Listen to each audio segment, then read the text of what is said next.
Lanjutan berikutnya adalah bab 2. Kajian pustaka, kerangka pemikiran, dan hipotesis penelitian. Kajian pustaka di dalam bagian ini akan diuraikan teori yang menjadi dasar untuk melakukan penelitian dari berbagai sumber kepustakaan yang bisa dipertanggungjawabkan secara ilmiah. Kajian pustaka ini meliputi kajian terhadap teori atau konsep yang relevan dengan isu penelitian, seperti yang sudah dilakukan Cahyana Sagita, sudah baik experiential marketing, ada customer satisfaction, customer loyalty, dan namun belum memperlihatkan bagaimana seperti apa teori ini bisa menjawab pertanyaan-pertanyaan dalam penelitian. Masih belum lengkap. Bagaimana pengaruh experiential marketing? Apa yang menjadi patokan dalam experiential marketing ini apa? Dasar-dasarnya apa? Mungkin sebagai yang menyatakan ketika kita melakukan penelitian bahwa experiential marketing ini bisa dicapai dengan apa? Apa yang menjadi dasar-dasar pencapaian dari experimental marketing. Begitu juga dengan customer satisfaction ya. Customer satisfaction. Ini belum sama sekali memperlihatkan apa itu customer satisfaction. Ya. Harus lebih dijelaskan lagi. Yang seperti apa? Customer itu kan adalah konsumen yang seperti apa yang dinyatakan seperti ini, ya. Sehingga ketika kita juga melakukan ini, misalnya kepuasan konsumen terhadap produk atau jasa, di mana produk atau jasa lebih memiliki kepuasan mereka. Sebenarnya ini di dalam bahasa Indonesianya adalah tingkat kepuasan ya. Jadi nggak usah gaya-gaya berbahasa Inggris, tapi sebenarnya sama gitu ya. Bagus ada tentang kita ada rujukan jurnal internasionalnya, tapi ini belum memperlihatkan seperti apa itu customer satisfaction itu.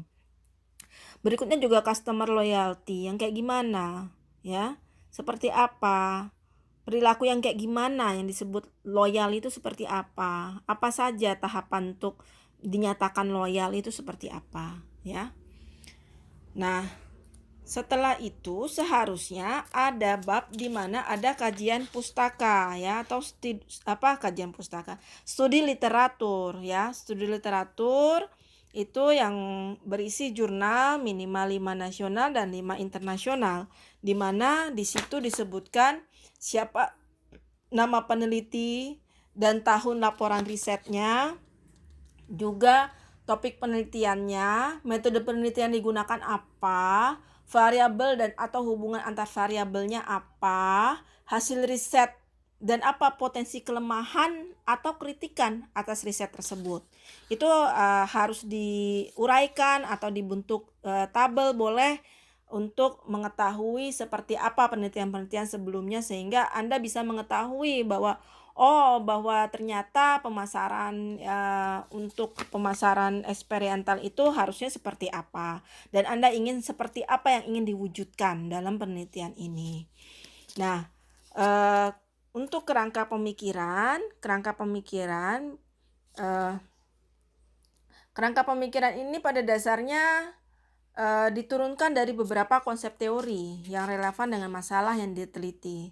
Jadi perspektif teori yang dipilih dan asumsi-asumsi yang digunakan, juga apakah penelitian ini deskriptif kualitatif atau deskriptif atau kuantitatif atau apa, kita harus bisa menentukan yang mana di dalam penelitian yang Anda lakukan. Berikutnya, jika ada pengembangan hipotesis, ini jika diperlukan, dan ini biasanya digunakan untuk penelitian-penelitian kuantitatif.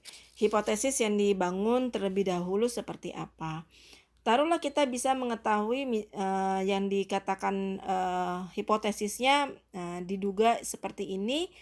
Oke, kita anggap ini adalah hipotesis yang harusnya ada di metodologi. Jadi kalau pengembangan hipotesis ini kita bisa memilih apakah itu hipotesisnya deskriptif atau komparatif atau hipotesis asosiatif.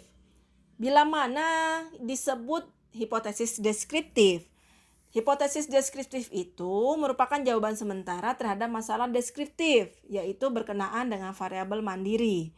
Misal contoh, rumusan masalah deskriptif. Seberapa tinggi disiplin kerja karyawan PT ABC? Nah, hipotesis deskriptifnya, disiplin kerja karyawan PT ABC lebih besar dari 65%. Atau bisa jadi hipotesisnya merupakan komparatif. Bila mana dikatakan hipotesis komparatif? Dikatakan hipotesis komparatif ketika merupakan jawaban sementara dari rumusan masalah komparatif, ya, di mana variabelnya sama tetapi populasi atau sampelnya berbeda atau keadaan itu terjadi pada waktu yang berbeda. Jadi rumusan masalah komparatif misalnya contohnya begini. Apakah terdapat perbedaan kinerja perusahaan pada perusahaan terkoneksi politik dengan perusahaan yang tidak terkoneksi politik? Itu adalah membandingkan. Seperti apa perusahaan yang kalau dia terkoneksi dengan politik atau dengan perusahaan yang tidak terkoneksi politik.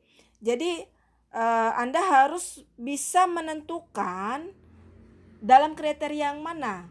Atau mungkin bisa jadi hipotesis Anda adalah hipotesis asosiatif atau kausal. Ada sebab akibat, di mana ini merupakan hubungan antara dua variabel atau lebih. Karena di sini ada judulnya intervening, mungkin saja dia merupakan hipotesis asosiatif. Seperti contohnya begini, rumusan masalahnya. Apakah terdapat pengaruh koneksi politik terhadap kinerja perusahaan? Dalam hipotesis penelitiannya terdapat pengaruh positif koneksi politik terhadap kinerja perusahaan. Mungkin ini juga merupakan apakah pengaruh experiential marketing terhadap customer loyalty, atau ada nggak hubungannya dengan peningkatan pada kedai kopi Janji Jiwa ini. Nah, itu bisa merupakan hipotesis asosiatif. Jadi bukan seperti ini yang dimaksud, hipotesis penelitian seperti ini adanya di metodologi, dipindah ya. Karena ini ada berdasarkan rumus-rumus yang digunakan dan itu harus dimasukkan rumus-rumus statistiknya ya.